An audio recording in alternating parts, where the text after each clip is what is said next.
I love a developer deep dive, and newly released is the Ask the Developer interview we've been waiting to read for a long time. The one with the Mario Kart team.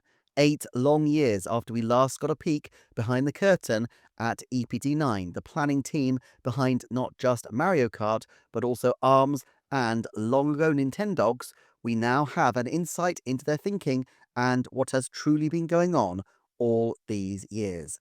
As is now customary in breaking down this interview, I will alternate between reading portions and analysis of those sections.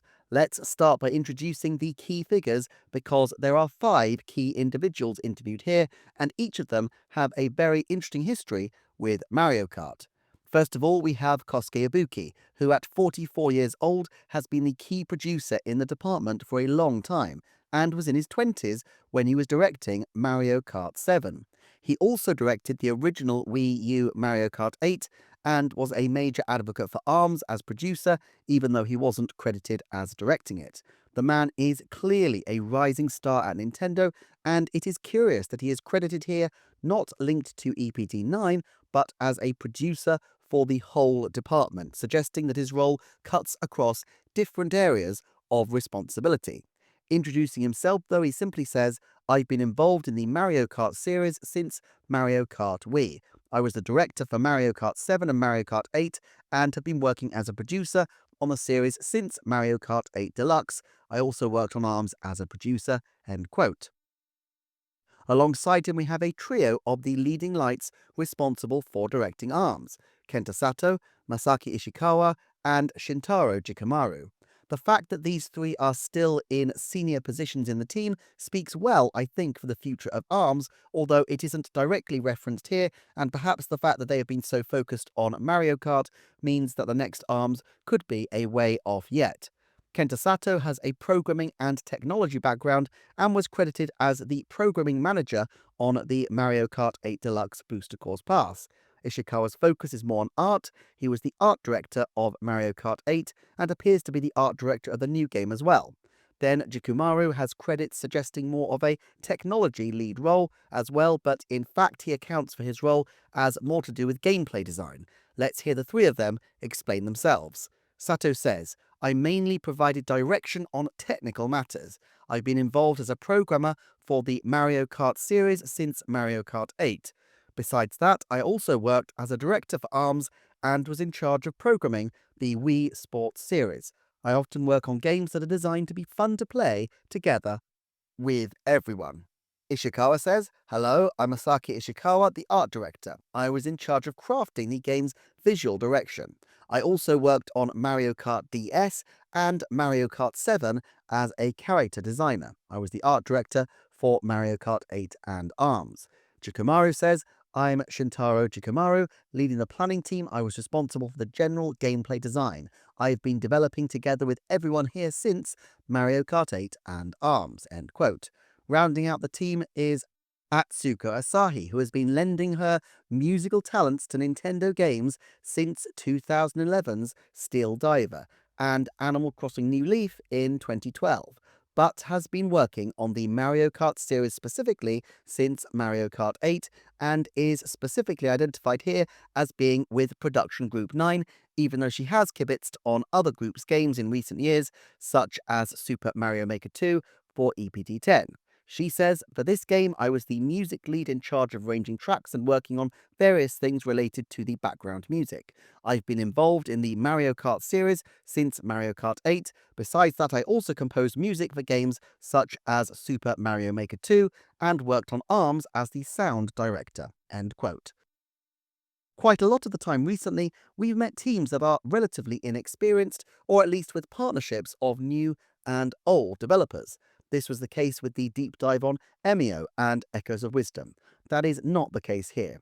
The figures discussing Mario Kart World are true Nintendo Blue Bloods. Yabuki introduces the game, a summary which broadly reflects elements we already know. Of the specific development, though, he notes that it had been a long time on the boil, saying, "We were thinking about what to do for the next Mario Kart game, even during the development of Mario Kart 8 Deluxe, and we began prototyping in March of 2017. It was at the end of that year when we officially started work on it as a project." I felt that in Mario Kart 8 Deluxe, we were able to perfect the formula that we'd been following in the series up to that point, where players race on individual courses. That's why this time we wanted the gameplay to involve players driving around a large world, and we began creating a world map like this. The higher density areas correspond to courses like Mario Circuit and Bowser's Castle in the previous Mario Kart games. Up to the previous game, we created each course separately as an independent element, but this time we ended up with a map like this because all the courses are connected as part of the same world. In this game, rather than taking the approach of simply increasing the amount of content and adding more variations, such as the number of courses, we wanted to completely change the concept and make it playable in a larger world. If the idea had been to just add more courses, then I think we would have called it Mario Kart 9. But that wasn't our approach this time. We wanted to take the series to the next level, so we decided to drop the numbering this time and go with a completely new title, Mario Kart World. So we'd already added Mario Kart World to the concept art from the early stages of development. In previous Mario Kart games, after finishing a course, you'd move on to the next course. However, I thought that with modern technology being able to seamlessly transition between courses and realize a single vast world wasn't beyond the realm of possibility. So, with this in mind, we set out to create a new kind of Mario Kart. And that's when all our troubles began. End quotes. What I find fascinating about this is firstly that when Nintendo claimed that this has been a long time in development, they really weren't kidding. My presumption had been that the same team went to focus on Mario Kart Tour as almost a presumptive Mario Kart 9, and only then after Tour wrapped up did their attention move to Mario Kart World. But no, there was a Switch Mario Kart in development all these years, and actually it started very early indeed. Moreover, it seems clearer than ever the huge influence of Breath of the Wild. With the Switch finding instant success with a truly huge open-air game, it made sense to infuse other franchises, including Mario Kart, with this kind of sensibility. I also think it's interesting that Yabuki refers to this as a separate type of Mario Kart from the course-based experience. Sometimes, in the development of these long-running franchises, there are inflection points where these series split down in ways that are sometimes obvious and sometimes still a little blurry. Most would consider 3D Mario and 2D Mario clearly separate, but what about the course-based style of Galaxy and 3D World against the sandbox style of Odyssey and Sunshine? What about Mario Maker and the Super Mario Bros. Series? I don't think it is particularly likely that because we've got an open, integrated Mario Kart, we might get a course-based one at a later point in the Switch 2's life, especially given the scale of this title and the precedent of Mario Kart 8 Deluxe dominating a single generation. But I wonder whether we may one day come to see this as a point where Mario Kart split into two largely separate styles, each with their own legacies going forward. It's also curious that Mario Kart World was embedded so early in development. Long enough, for example, for the long-term game plan of the movie series to take into account the knowledge that the World moniker wasn't just an early 90s classic revisited briefly in 2013, but a major part of Nintendo's future. Let's now turn then to the four leads in charge of tech, art, gameplay, and music. For ease of reference, I will characterize them by which area they lead, tech lead, art lead, and so on, but these aren't their official credits as far as we know. This next set of quotes then gives us the sense of the scale of the challenges that were facing each of these key departments. Tech lead Sato says, I was involved from the start of the Mario Kart World project, and at the time, there were a lot of games out there set in vast worlds. I've seen and heard about the difficulty of developing such games, so I was feeling the pressure and wondering if we could really do that with Mario Kart too. Also, we've always considered it important for the Mario Kart series to run at 60 frames per second, and we believe split-screen multiplayer to be an essential element. I was excited, but at the same time, I felt like it would be tough. art lead Ishikawa adds, I also led the art direction during the development of Mario Kart 8, and even then, the change to HD dramatically increased our capabilities to create some very distinctive courses and lots of characters. Also, we were able to implement visuals from The Legend of Zelda and Animal Crossing in the DLC, so I felt to a certain extent like we'd achieved everything we wanted. And that's when I heard from Yabuki-san that we'd be creating a single world Mario Kart, which I thought sounded pretty interesting. Until now, we've only been able to express the world of Mario and other characters through different courses, so I thought this would give us a new way to portray the world and have a lot of potential. So when I heard the concept, my excitement won out against my expectations of how challenging it would be. In a way, that was when all our troubles began. Gameplay lead Jikamaru contributes, I also felt that with Mario Kart 8 Deluxe, we'd pretty much perfected the formula of a Mario Kart game where each course is played separately. In that sense, I felt that a Mario Kart game where you play in an interconnected world would also be rewarding from a developer's perspective. However, from a player's perspective, it can sometimes feel particularly disappointing when a sequel changes too many things at once. So, as someone involved in game development, I felt that our first challenge was to figure out how to add new elements while still making it satisfying for those who've played previous Mario Kart games. Music lead Asahi comments, all the different landscapes are connected and the world's expanding. What am I going to do? That was my first thought.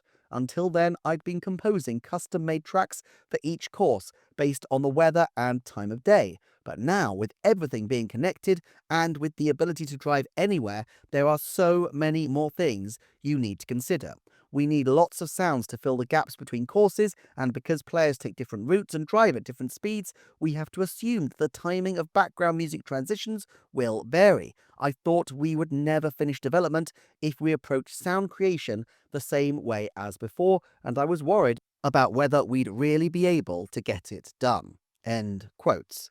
I think it's worth reiterating that at this point, they're discussing their initial impressions of a Switch build.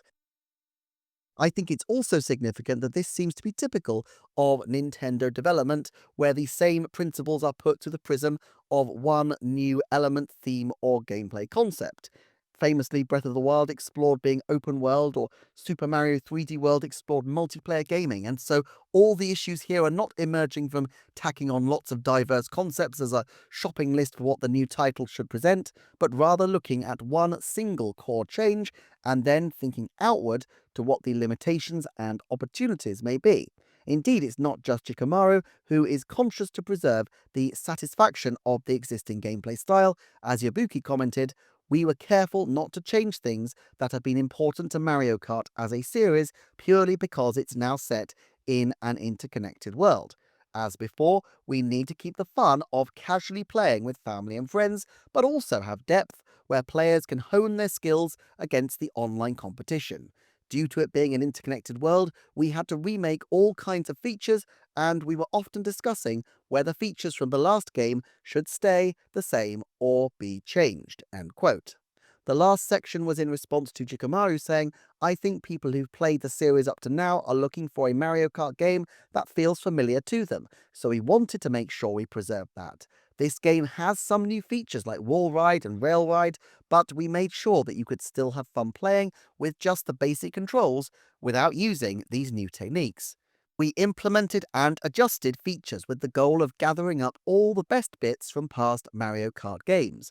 During development, Yabuki-san kept saying, well, that's how we did it in the last game, almost like it was his catchphrase. I find this development philosophy very curious, and while many of late have felt a little aggrieved at Nintendo's apparent caution in some of their recent moves, it's worth saying that this early development was taking place right after the huge success of Breath of the Wild. This is not a rethinking the conventions game, but rather a celebrating the conventions title, just in a new and more ambitious context. Of course, if you have a success like Mario Kart 8 on your hands, changing it too radically is probably the last thing you should be doing. Sato notes, this time we refreshed the tools used to create the game, so everything, even the programming system, has been rebuilt from scratch. But Yabuki-san insisted that not only the programs and the tools be remade from scratch, but that they should be capable of producing the same level of quality seen in previous games. Yabuki chimes in, "That's no easy task, and I often ended up saying I don't get the same feeling as before when I play it." Ishikawa comments, "On the other hand, the direction of the visual design changed drastically. For Mario Kart 8, based on the concept of vehicles transforming to be like hovercraft, we opted for a futuristic and sophisticated design. Whereas in this game, since you're driving through all kinds of locations in the world, we wanted to convey the feeling of adventure. We also wanted to create a lively, bustling atmosphere, even in a vast world, and we were talking about how we wanted to recapture that feeling from Super Mario Kart, the first title in the series. During those discussions, someone on the team mentioned the key phrase, playfulness. From there, we focused on creating a chaotic vibe where anything could happen, like the lively and bustling atmosphere where lots of characters are in a pack jostling for position. The characters in the Super Mario series have a rounded look, so we wanted to give the vehicles a rounded design too to match their appearance. We also wanted to give the characters a livelier look even when they're in their vehicles, so we put everything together in a way that gives off a sense of playfulness through the combination of the characters' rounded designs, soft facial expressions, and rich movements. End quotes. The images certainly show the difference between Mario Kart 8's look, with the characters identified as sleek, futuristic, aerodynamic with edge, and tuned for the road, their words, with the Mario Kart World look of playful with handcrafted touches, a tightly curved frame, and all-terrain, again, their words. I feel this design philosophy of playfulness is also evident in the changes made in Super Mario Bros. Wonder, and seems to encapsulate the change of the Donkey Kong design as well. It's not immediately clear how much joined up thinking there is across the Mario line as a whole. It's still the case that there are three major EPT groups working on Mario content and several more coordinating development teams external to the Kyoto hub working on other Mario ventures. Still, I wonder if this design change will start to be adopted more widely. I really like Asahi's comment about how she modulated the music here to fit the idea of playfulness. She said, "The sound was also created based on the theme of playfulness. We revised the audio systems of the in-game space so that the sound effects convey the vast world while maintaining the lively, bustling atmosphere that Mario Kart is known for. The background music features a harmonica with a powerful tone that aligns with the idea of playfulness. It's featured in various tracks, including the main theme. The sound also took on a cool, futuristic direction in the previous game, but this time we increased the proportion of live instruments for a more energetic sound in an attempt to match the brighter atmosphere of the world." End quote. Is there any other company that would have their major AAA title scored with a harmonica? I think it's worth noting, though, that the proportion of live musicians probably reflects the increased budget of the game as well. Obviously, Mario Kart has always been a huge franchise. Mario Kart Wii was massive after all, but it's easy to forget that Mario Kart 8 was done on a quite short turnaround time after the 3DS's Mario Kart 7, and the Mario Kart team has always been bouncing between servicing the home and handheld consoles for a long time now. In some ways, this feels like the first time in a long while that they have been able to concentrate their fire on just the one target over an extended period. A further element of discussion is the increase to 24 players. Yabuki comments, "Yes, the previous game was up to 12 players, and we decided fairly early on that this game would be up to 24 players. By creating long routes in a vast world, you could end up with players spread out in various places, which could diminish the sense that they are racing against each other. So we figured that by increasing the number of racers, you'd be sure to see some competitive action here and there. Maybe that's a bit simplistic." Sato says, "At the time, we were developing Mario Kart World for Nintendo Switch, and we were analysing from a calm and collected programming perspective whether it would be possible to accommodate 24 players. In game development, you first finish making all the different elements and then optimize them to run on the system. But when trying to accommodate 24 players, we had to make all kinds of processing optimizations right from the start as we were making it." Ishikawa adds, but I was happy in terms of the visual design because it would give off more of the lively, bustling feeling. I felt like the 12 players we had previously was a lot, but as Yabuki-san said, once players spread out, the course starts to look sparse, and the visuals give off a sort of lonely feel. So I thought that 24 players would be better because there'd be more interaction between the various players. That said, it was quite challenging once we got going and the volume of design work increased, but it was worth it. Tech Lead Sato responds, when we were developing for the Nintendo Switch system, it was difficult for us to incorporate everything we wanted, so we were always conscious of what we were giving up in return. We discussed things like toning down the visuals, lowering the resolution, and we even considered dropping the frame rate to 30 frames per second in some cases. It was a tough situation. End quote. Of course, the team realized that they couldn't give up on anything, and, as Yabuki comments, we worked on it while kicking the can down the road in terms of deciding what to give up on, so at some point we knew it was going to get messy. But as we decided to release Mario Kart 8 Deluxe Booster Course Pass, we thought that would give us a bit more time to continue development. That's when the conversation of moving it to the Nintendo Switch 2 system came up, and this suddenly opened up a bunch of possibilities on what we could do. It was truly a ray of hope. End quote. Okay, a huge amount to unpack in this segment. Firstly, the idea of 24 players on the same system is a hugely ambitious one for the original Nintendo Switch, and I find it difficult to believe that there wasn't, even in those days, a sense that Mario Kart may ultimately make the next system. After all, it's not unprecedented for teams to be working on very long-term projects, so I suspect the team allowed them the flexibility of dreaming big for this reason. This also explains the timing of the Booster Course Pass in 2022. If this was the original window for a new Mario Kart, then the 2022 to 23 window really would have been filled with absolutely massive titles, with a new Zelda and a new Mario Kart, plus new Splatoon, Xenoblade, etc. And yet I find it very difficult to imagine how all of this would actually have worked. By removing both their big tentpoles from the early days of Switch 2 by putting them late in the life of the Switch, it would have made launching a new system all the harder. I talk about this in a separate video coming up, but I rather suspect that a lot of the decisions around Mario Kart owe some debt to the choice in perhaps 2018 or so to change Tears of the Kingdom from Breath of the Wild DLC to a sequel game in its own right, a sequel game that would necessarily be on the same system as it is reusing the same world. As a consequence, the Switch 2 was robbed of the major franchise that had given such good luck to Switch, and so Mario Kart had to step up. Now, there's nothing in this account to suggest that this is the case, but I can't imagine that there wasn't some serious hard-headed discussion about the fact that if the new system is going to miss out on an early on Zelda, it can't miss out on an early on Mario Kart as well. Another possibility merits consideration though.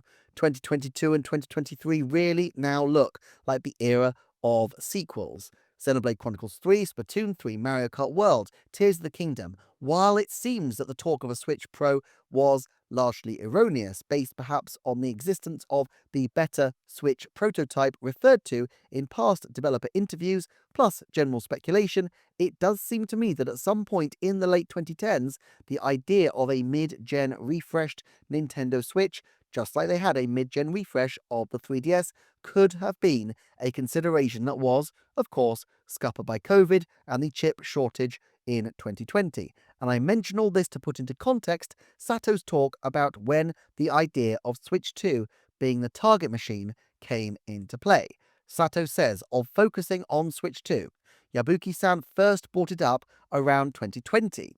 Back then, we already had an idea of the next system's expected specs, but it wasn't until a bit later that we actually received working development units. Until then, we just had to proceed with development based on provisional estimates. When we were developing for Nintendo Switch, we often worried whether we could find the right balance between planning and performance. Of course, The Switch system's performance is sufficient for developing different kinds of games, but if we had included everything we wanted to in this game's vast world, then it wouldn't have run at 60 frames per second and would have suffered from constant frame rate drops. I think there were a lot of people on the team who were worried about whether we could really manage it. But once we decided to release this game on Switch 2, we expected our worries to evaporate all at once.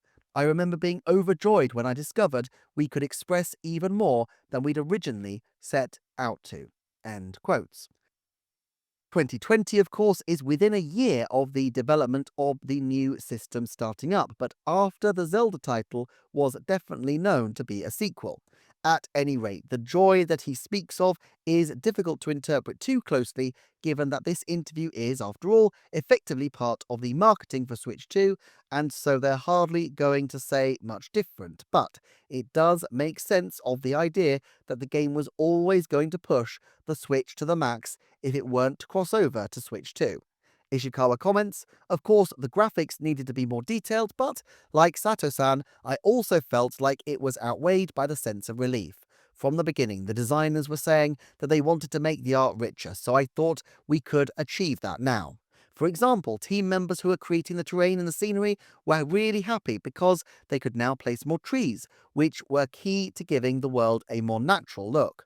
Jikumaro-san drew up a rough map for us to start discussing where to place them. We first placed the existing courses in the world based on the directions of the compass, and we created a setting for them. For example, the climate gets drier as you go west, so we thought we could place the Shy Guy Bazaar course from previous games with its palace in this area, and perhaps place the Desert Hills course nearby. Going northeast, we thought we could make this region colder, with a steep, snowy mountain as a landmark, and have a course where you can race at its peak.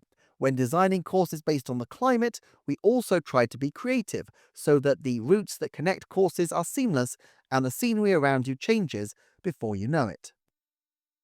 Jikumaro interjects, each individual course has its own distinct characteristics, so connecting them all was pretty tricky. We had to place existing courses in a way that fits the context of the world without losing what makes them special. Ishikawa continues, I recall the team lead for terrain telling us that we need to keep context in mind. Each course was built around its own unique and distinctive concept, so if the landscape between the courses was barren, then it would feel like the world was just divided into chunks.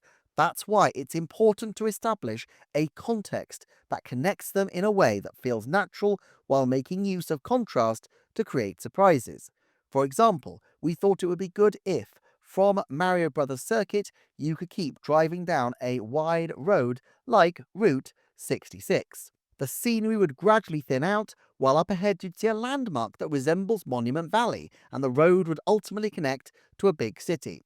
We wanted players to experience being in the next area before they knew it, so we had to work out where to put impactful changes in scenery like landmarks so we could realize that while still making it seamless. End quotes. Seamlessness is a common theme in many Nintendo titles of late. Tears of the Kingdom also aimed for seamlessness between the land, sky, and depths, and even going into and out of shrines, and it was a theme of the game as specified by the developers. I also think it's interesting that they discuss placing the existing courses onto the map. It is slightly ambiguous whether this means all the courses from all the Mario Kart games at least having a notional location on this map, or whether they were just talking about the courses that they had in mind to develop for the new title. But he does reference past levels, so who knows. I also love the idea of using major landmarks as a way to almost tease the terrain changes ahead.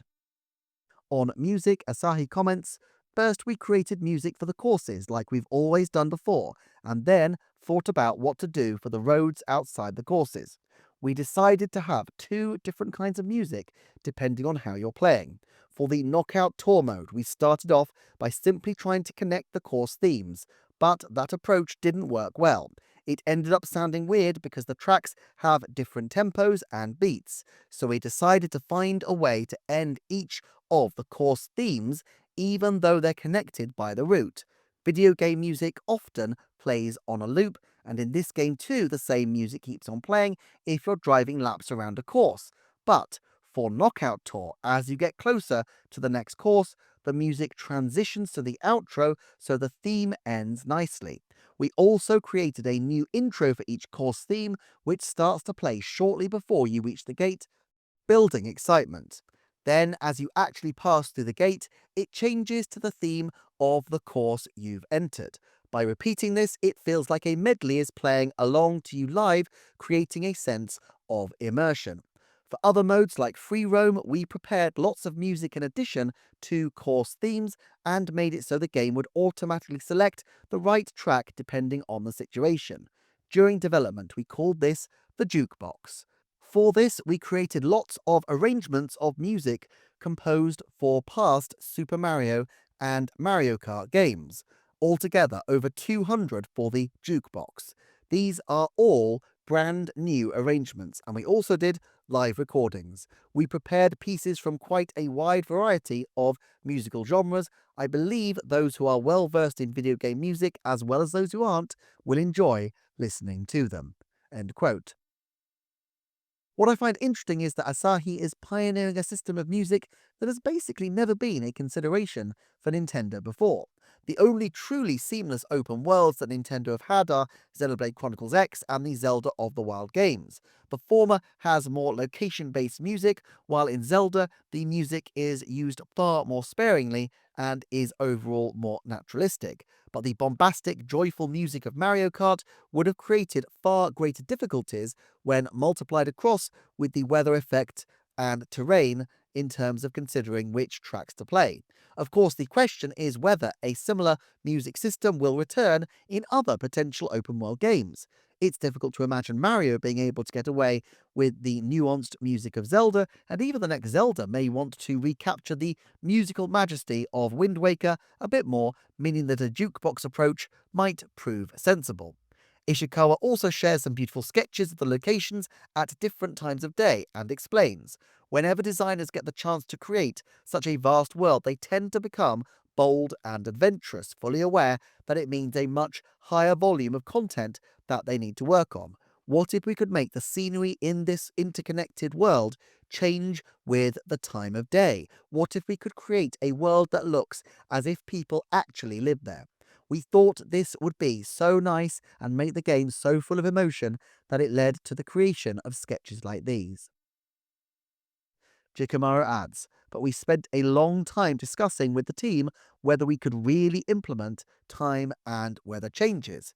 Ishikawa continues, right, the sheer volume of work required to prepare all the art needed to show time and weather changes in a seamless world, we were under no illusion. We were even on the verge of giving up at one point. Sato adds, with his tech head perspective in mind, but the appeal of having time and weather changes won out, so we decided to try and find a way to implement this feature that we'd initially considered giving up.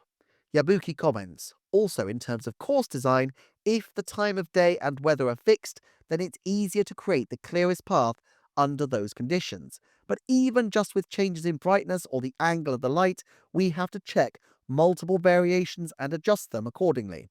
In that sense, everyone was happy that they could achieve more things, but I'm sure they also ran into a lot of difficulties when it came to actually making it.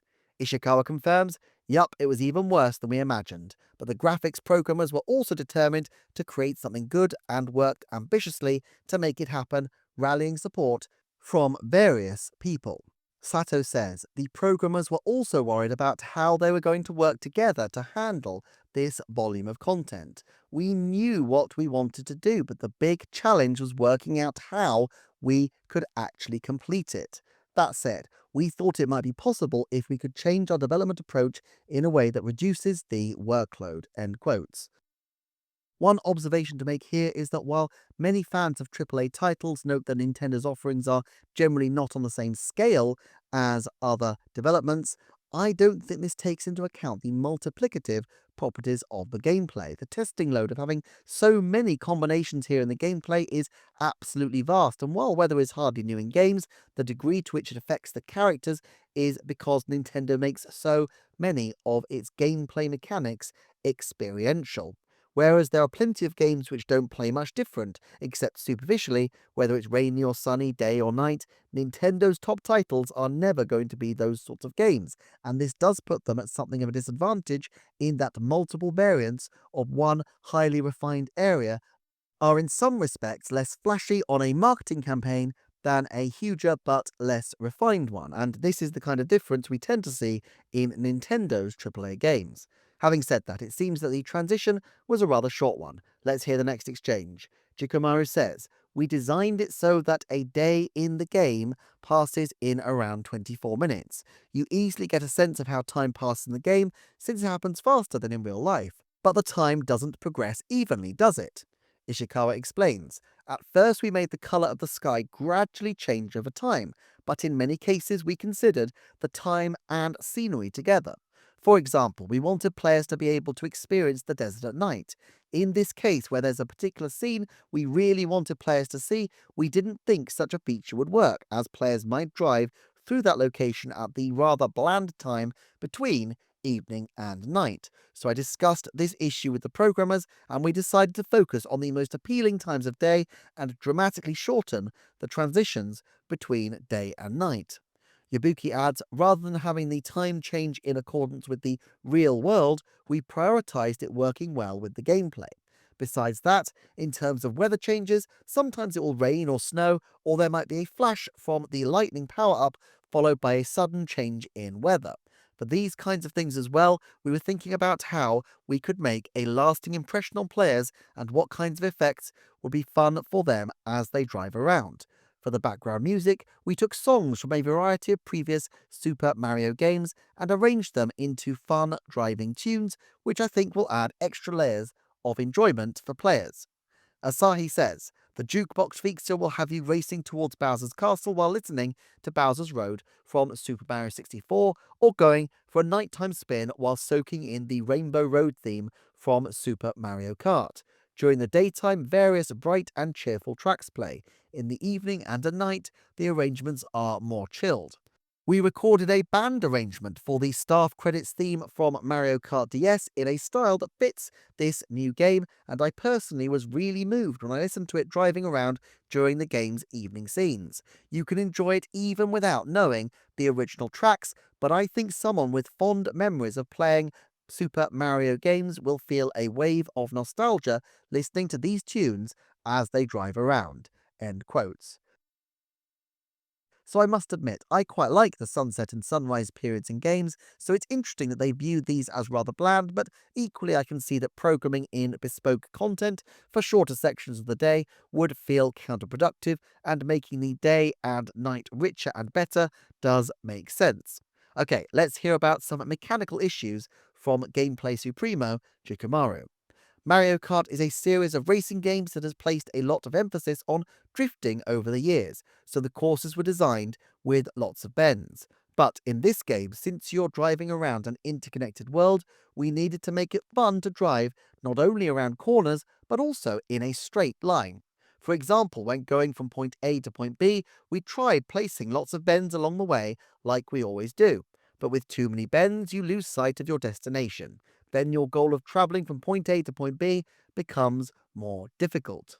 That said, driving for ages down a straight road isn't much fun either. So we figured what we were lacking was some kind of gameplay mechanic for straight roads, and that's where the idea for some of the game's new elements, such as rail ride and wall ride, came from. The development team collectively referred to these new features as tricks." Yabuki adds, "If everywhere is just straight roads, it's going to feel the same no matter where you drive."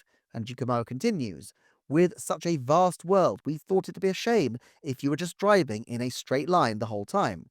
Then we found a hint from a book that said, 'Skateboards create infinite possibilities in a city with just a single piece of wood. Tricks can open up a multitude of driving possibilities for just a single wall or dirt track. We thought it would be fun to be able to drive in completely different ways based just on the player's imagination, so we made the gameplay more varied. For tricks like rail ride and the wall ride, we referenced extreme sports like skateboarding, snowboarding, and BMX." Yabuki confirms, I think these tricks will really give players a chance to use their imagination as they come up with ideas like, I'm going to drive up that wall, let me use that pillar, or can I ride that guardrail or power line? In this game, you don't just race on the courses, the areas between courses are also used for racing, so it's as if there are courses spread out all over the world, and if you were to add up all the possible variations, it would easily exceed 100. Since it's now a single interconnected world, it's hard to do a direct comparison with the last game, but in the pursuit of approachability and fun in this new, vast world, the volume of content we had to create in terms of visual design, programming, and audio increased dramatically, and as a result, the gameplay is more varied than ever before. End quotes. Personally, one of my favourite sections of track in a Mario Kart title is the broadly straight downhill run of Mount Wario, so I can believe that straight routes could still be made entertaining, and it also seems to be consistent with the design philosophy Nintendo has always instilled of having moments of rest and lower threat challenges interspersed with more frenetic gameplay sections. I do wonder which book gave them the inspiration of skateboards and whether they were looking specifically for it, or whether it was the term infinite possibilities that really got their attention, given the attraction to Nintendo teams of what Zelda director Fujibayashi calls multiplicative gameplay. Gameplay changes that interact with every other element to create many new options. That's not quite the case here, as it seems like these are discrete sections of courses, but I would guess opening up things like wall jumps could naturally suggest changes during other parts of the world. It's also a lovely facility of the karts that they are not really like cars in any real sense, but that they can adapt to the physics of skateboards, snowboards, or, in Mario Kart 8, anti-gravity racers. The next section drills down on the food mechanics specifically, and what I find interesting here is that they really talk through their ideation process and their excitement at what they were coming up with. At one point, they reference Takashi Tezuka, who is the head of the 2D Super Mario Bros. Team, EPD11, and was the assistant director on the original Super Mario Bros. Game back in the day, emphasizing that with Miyamoto out of the picture, he really is, if not Mario's dad, then at least his proud and highly involved uncle. Let's hear. Ishikawa says, the designers came up with various ideas, thinking that if the theme was a vast world, they could show things other than racing. There were sketches of characters, scenery, costumes that matches the various landscapes, characters eating. We had a vast interconnected world in mind, so a good deal of the concept art depicted scenes of people's lives there. We designed the costumes and vehicles as a set and created these poster-style designs. Yabuki adds, the idea of showing characters eating a variety of foods came up early on in development.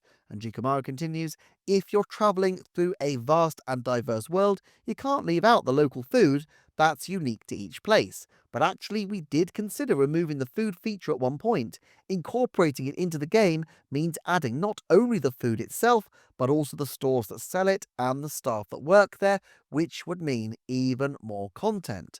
While development was ongoing about 2 years after the idea came up, I thought to myself, you know what? I need food. Unable to let it go, I asked the programmers to implement a hamburger model I'd created and make it so the characters could eat it. It was well received within the team, and the designers started to churn out different kinds of food. Before we know it, the number of variations had exploded. Ishikawa adds, the designer in charge was really pumped about creating them. We've incorporated lots of Mario-inspired twists and tidbits to create a wide variety of designs. I also had a lot of fun looking at those designs. Sato says, food is sold at Yoshi's, fictional drive-through restaurants located all over the game's world. Yoshi and his friends make food inspired by each area. For example, a Yoshi drive-thru located in a volcanic region would look like a volcano and sell piping hot soup inspired by Bowser. Jikamaru adds, as we were making these various concepts, Yabuki-san comes marching up to me and says, when Mario eats something, he transforms. He sounded pretty serious about it. Yabuki explains, originally we were creating the various outfits separately from the foods, so we wondered if we could combine these two elements. Yes, at first they were two completely separate elements. We discussed the idea of using coins to buy clothes from clothing stores, but that would have meant stopping at stores to shop, which would have disrupted the flow, given that this is a world where you can keep driving. That's when the idea of food came up. We thought, why don't we have a drive-through system where characters eat while driving, and eating makes them change outfits or transform into a different character, though it is utterly ridiculous. But in the world of Mario, it probably doesn't feel so strange. Yabuki adds, then the question came up, does Mario in fact eat mushrooms?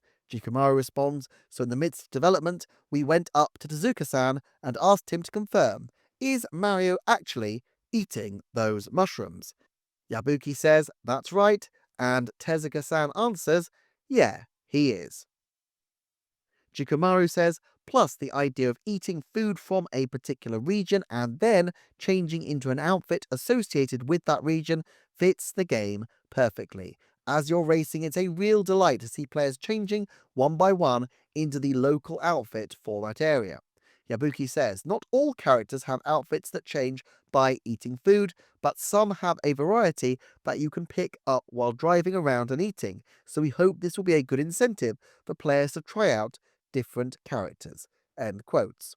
What's curious but not being mentioned here is the other game where just this kind of mechanic was incorporated with Mario, specifically the travel-focused Super Mario Odyssey. To be fair, there's probably less room for overlap between the Tokyo-based EPD8 team, who shepherded the 3D Mario series, and the Kyoto-based EPD9 team, but one wonders whether, if the lines of communication had been a little easier, whether Odyssey concepts would have bled over as well. This is also a great showcase of how gameplay comes before concept. Clothes wouldn't have worked in the obvious way of having a clothing store, so by attaching them to food, it maintains the flow of the game. The reality of the world is completely subordinate to its functionality, and while Mario's always surreal world gives some license to this, I suspect many other series in Nintendo's library would also use similar shortcuts. Think of the ease of the fuse mechanics in Tears of the Kingdom.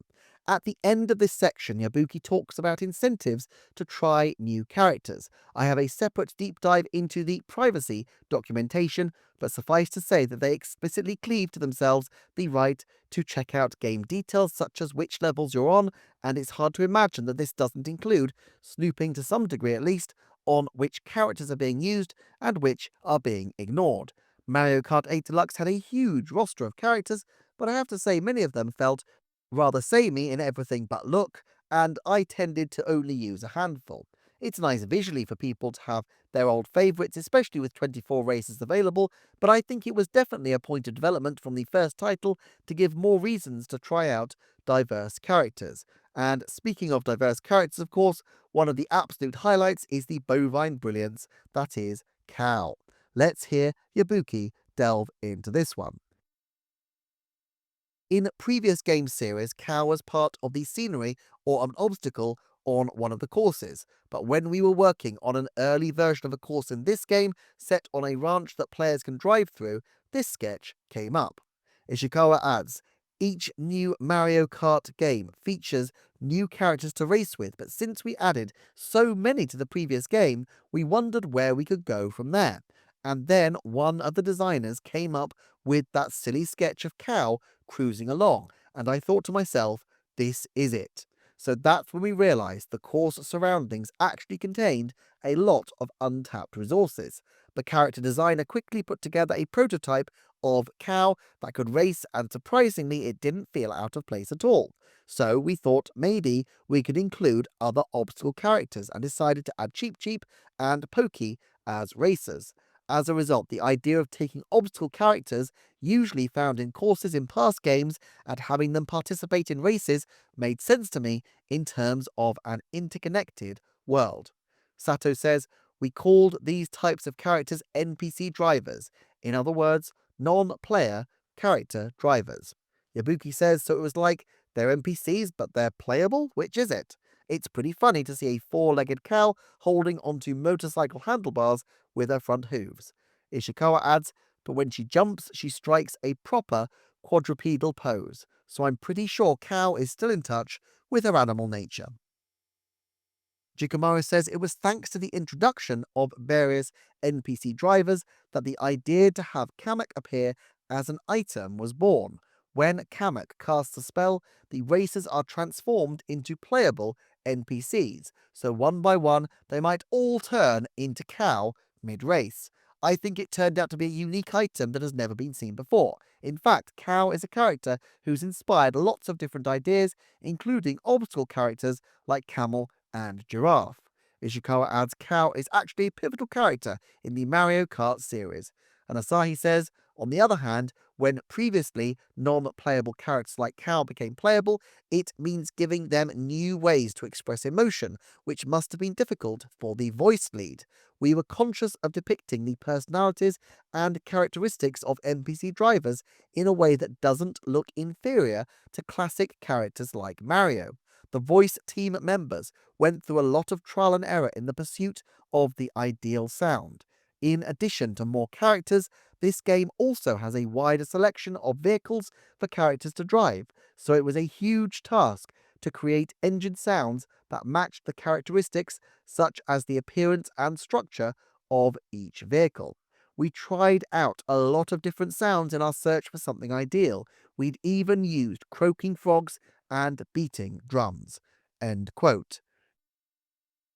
Never mentioned here is any kind of crossover with the Mario movie or indeed with other Mario franchises, such as characters from Super Mario Odyssey or Luigi's Mansion. But it can't have escaped their attention that every single Mario character would potentially be coming under scrutiny during the early 2020s and need to be reinterpreted as new for the silver screen, giving even the NPCs personalities that befit a narrative experience over a gaming experience. We see similar kinds of elevation of environmental factors in Super Mario Bros. Wonder as well, with the flowers talking, and it seems to me hugely likely that the next 3D Mario will also be looking towards openness in a major way and will therefore need to think far more carefully about elements that were once in the background. For years, Nintendo has had concurrent Mario development by different teams, but I wonder how long they can continue this and what kinds of measures are in place to ensure coherency. It wouldn't astonish me if there was a project tangential to the development of Mario Kart World to review and refresh and codify the Mario intellectual property elements down to the very last cow. Okay then, let's next hear them talk about vehicles. Sato says, there are a lot of vehicles in this game too. Since the game is about racing around the world, we've included not only race karts but also everyday vehicles. It must have been tough for the designers, as they had to not only design the body of the vehicle but also consider how the tyres would transform when drifting and how the vehicle would move when jumping. Ishikawa adds, for example, the standard kart has a higher ride height in this game, and suspension movement has been added so that when you drive it, the tyres move in accordance with the unevenness of the surface and your actions. Since players are driving in a vast world, we wanted them to enjoy racing not only on asphalt like on a racetrack, but also on rough off-road surfaces. This was made possible thanks to the programmer's careful attention to the vehicle movements. We also wanted it to be fun to choose a vehicle based on the world's different locations and situations, so we tried to make the lineup as varied and distinct as possible. End quote. At this point, Sato confirms to the interviewer that this time it's not possible to drive underwater, even though it is possible to drive on the water. While this is presented triumphantly, it's curious to me that this is another open world title from Nintendo after the Zelda of the Wild games to eschew underwater exploration, and I wonder if the mechanics and processing challenges of including underwater elements in these vast open worlds are just too great. I have long speculated that these strange gravity mechanics approaching the water temple in Tears of the Kingdom were leftover mechanical experimentations for potential underwater gameplay that was then transplanted into the overworld when they decided not to go in that direction.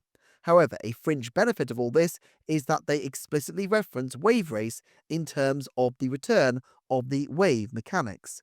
With F-Zero elements working their way into Mario Kart 8, and now Wave Race having at least a spiritual influence on elements of Mario Kart World, I wonder if Mario Kart will continue to consume all other racing franchises as it expands. I hope not. Here, though, is the precise conversation.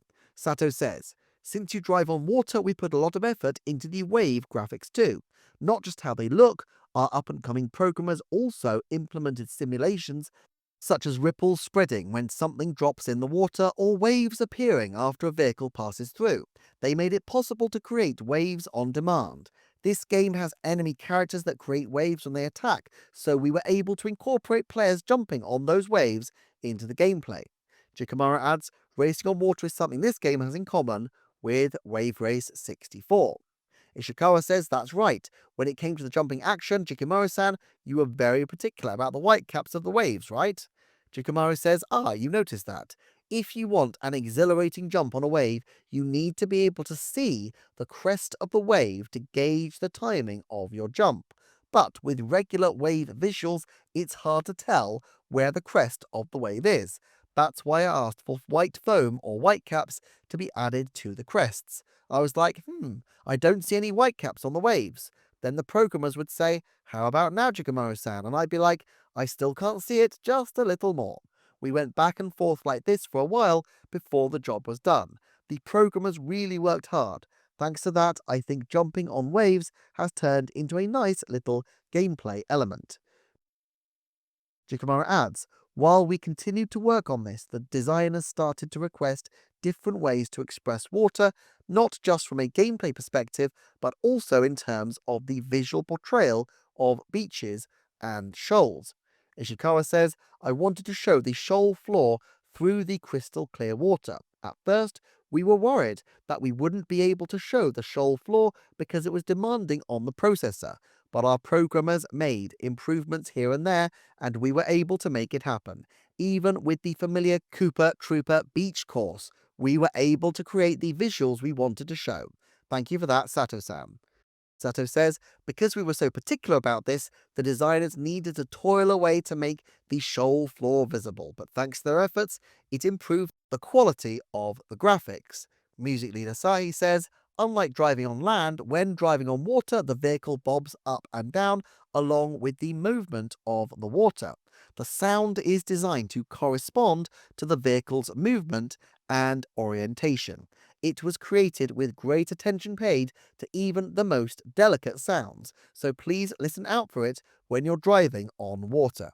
End quotes. The final section of the interview deals with how to make Mario Kart approachable to people who are new to video games. Some of the techniques described in this next section, such as recognizable landmarks, are regular features of open-world games which often use larger game locations to allow players to orientate themselves. It's also interesting to see how they incorporate this into testing. A famous problem teachers face is what's called the curse of knowledge. Essentially, when you know something, it's hard to remember or even imagine the many and varied methods of misunderstanding that someone might face, and so sometimes the greatest experts are not automatically the most reliable teachers. I think it also reflects Mario Kart standing as capital T, the entry-level game for the Switch family of systems. Previous Mario Karts have been important games in the system lifespan, but they've never before been the main game to greet new players in the same way previous consoles had titles like Wii Sports or Super Mario World. What I will find interesting is whether all games have this focus on accessibility going forward, or whether this is only something we see referred to in the context of a very, very major market game like Mario Kart. Here are the observations made by the team. Ishikawa said, "This extends beyond those who aren't very familiar with video games, but we're making a conscious effort to create courses that are comfortable and satisfying to play. We sprinkled the terrain with what our team has been calling landmarks, such as mushroom-shaped mountains. These are designed to be easily recognizable and intriguing so that players' eyes are naturally pulled toward their destination.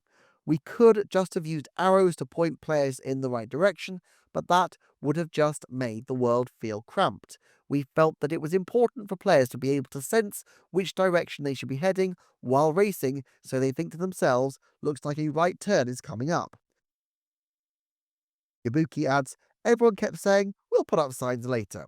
Jikomaru continues, but since players are driving around a vast world, we needed a style of signpost that suited the game. Sometimes we needed to clearly indicate the route. For example, this is a crossroad, but in this race, you turn right, to ensure players wouldn't get lost. In such cases, we made efforts to vary up the terrain, such as by placing what we call banked paths to guide players so they intuitively understand which way to go. Players will be racing each other at high speeds, so we don't want to add in the distraction of which way am I supposed to go now. It's something that's been fundamental to the Mario Kart series to date.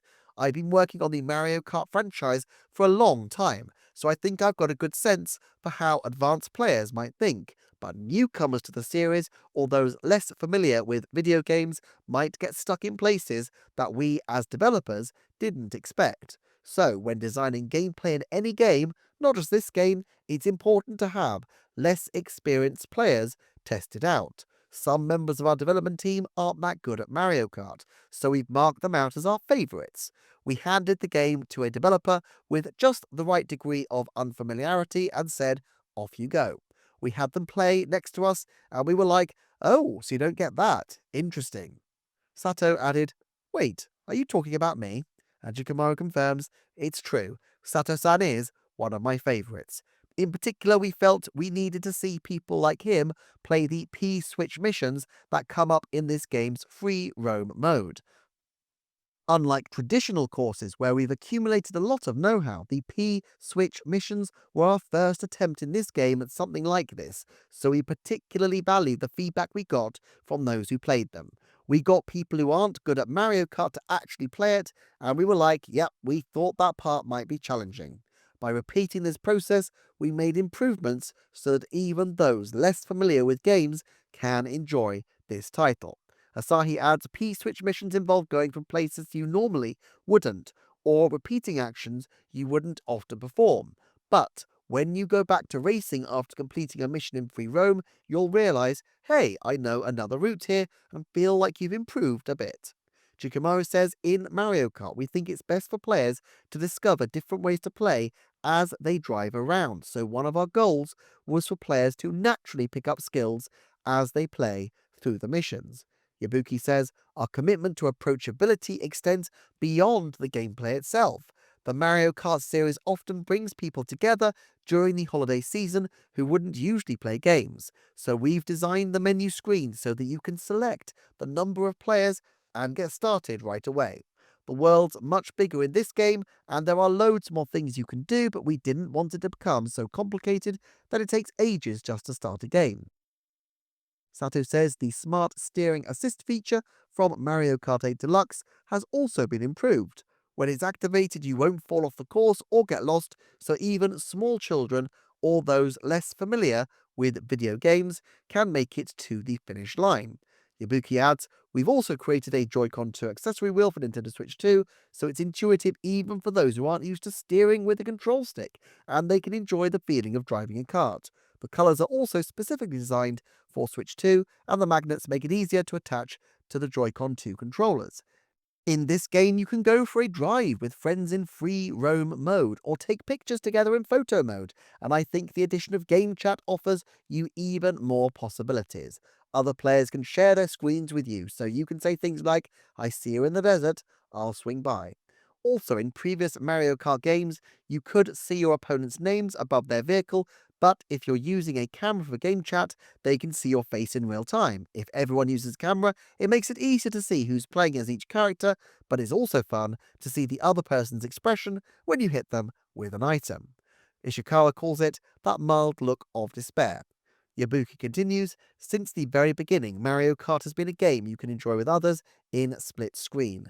Then online and local wireless play were added. Now with game chat, you can even chat with other players and see their faces online, so I think it's taken its next evolutionary step. End quotes. Okay, there's an awful lot to unpack here, and there are certain points where I feel like they are reading off their marketing cliff notes, but it does give us a sense of the different ways that they are approaching accessibility.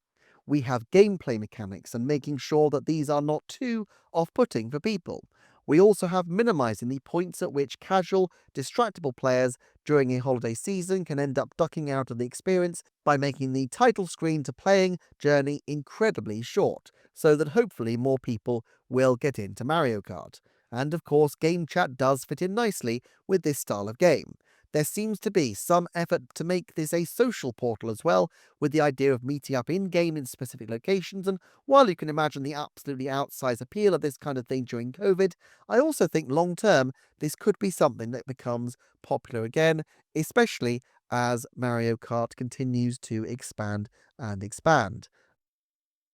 Asahi notes something that I feel is probably intended to address some of the early concerns from the game that the marketing department wanted to tackle. In her closing remarks, she says, "Earlier, we talked about the large amount of content in this game, but more importantly, I think it's shaped up to be a game that can be played for a really long time. What I personally like about the game is that you can experience something new each time you play, mixing up your choice of characters, vehicles, and where you drive in the vast world. I encourage players to snap lots of pictures in photo mode and create lots of memories." Shikamaru says, in addition to the vast world, we've added new elements such as rail ride and wall ride to allow for even more diverse driving styles. Players can discover various ways to play with these new elements, but it means they might find routes or techniques that we developers did not expect, which is quite terrifying. I think it'll be fun, not just for newcomers, but also for advanced Mario Kart players who are into time trials. We've also added new modes and missions, so we hope you'll experiment with various ways of driving in this vast world and continue to enjoy the game for a long time to come. Ishikawa says, "As a designer, I started this project wondering, can we really make all of this? But looking back on it, this huge challenge allowed us to have fun creating lots of different things with close attention to detail. In previous Mario Kart games, the courses were separate and could only be viewed one by one. But now they look different depending on the angle, time of day, and mode you're playing in. We've packed a lot of details into them. In fact, even for a single roadside sign, there's a relationship between that sign and another sign a little further away. Lots of elements went into creating a continuous world, so we hope you'll enjoy taking a breather between races and partake in some free roam to discover new things." By the way, the game's road sign designs are also available as stickers you can stick onto your vehicle, so be sure to collect your favourites and have fun equipping them for races and free roam mode. Sato says, "Even when driving along the same road, the scenery changes depending on the weather and the time of day, so it feels like you're headed somewhere new every time. So no matter how many times you play, it never feels like you've experienced everything the game has to offer. We hope you continue playing for a long time and experience new moments on every drive." One more thing I'd like to highlight is the replay feature. Once the race is over, you can rewind and fast forward to review your performance. We hope you'll replay your funniest and best moments when playing with friends and take some beautiful snaps in photo mode. Yabuki concludes, "Mario Kart is a game where anything can happen. We developed this game hoping for players to experience these moments where they think to themselves, 'I can't believe what just happened.' And I believe we've achieved just that. Even if it's been a while since you last played a Mario Kart game, I hope you'll be motivated to come back to the series and re-experience such moments. I'm sure some of you reading this right now have played Mario Kart 8. It's been over 10 years since that game was originally released. We'd like to thank everyone who's played it or Mario Kart 8 Deluxe. We believe that Mario Kart World marks the dawn of a new generation for the series, so we hope you'll give it a try. This game will lead the new generation, or so I'd like to think." End quote. All of which wraps up the interview, and just some final thoughts from me.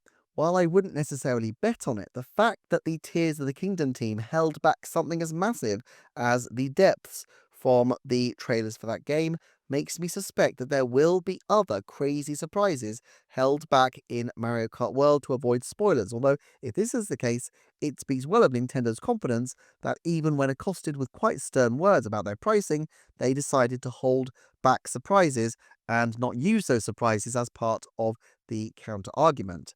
As for leading a new generation, all I will say is that I certainly hope that he is right, as I am very excited to try Mario Kart World when it launches this June. Thank you as ever for listening. Thanks to my Patreon supporters especially, who keep this channel on the road, and I shall see you next time for another Nintendo Forecast.